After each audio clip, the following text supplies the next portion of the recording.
Welcome, everybody. This is Matt Seafeld, Executive Vice President here at MedEvolve, an effective intelligence company. Today, I want to talk a little bit about actions and outcomes. When I coach youth sports, I explain to all of my athletes that we don't control outcomes in life, we only control actions. And if we show up and we do the actions to the best of our ability, there's a pretty good shot you're going to have a good outcome. So why am I starting with this? Because I can't believe how often I hear prospects tell me that their number one objective is to drive profit margin, but they're not willing to take the appropriate action to get that result. What do I mean by the action?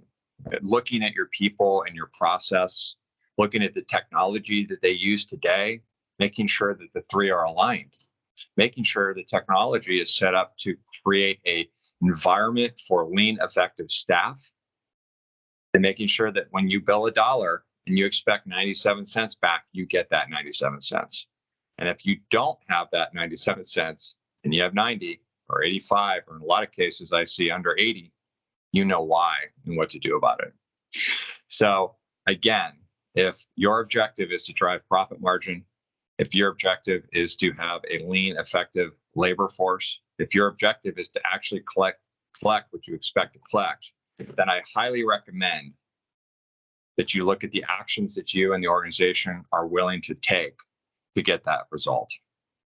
With all of the macro challenges that are happening right now in healthcare, from the high deductible plans that don't seem to be going away, from the reduction in reimbursement that we're seeing from insurance companies, from the economy that's now starting to take a major turn for the worse, to the labor pool who's demanding higher wages and are very mercurial in how loyal they are to the companies they work for. I was speaking to our HR executive the other day, and she made a good point that people are searching for jobs right now, not careers. So it's really, really important to understand that the software that you choose to use in your revenue cycle will make or break your organization. And if you don't have software that is aligned with driving effectiveness and measuring effectiveness in your labor pool, you will not succeed. It sounds harsh, but it's true. You will not succeed. Your margin will continue to decline.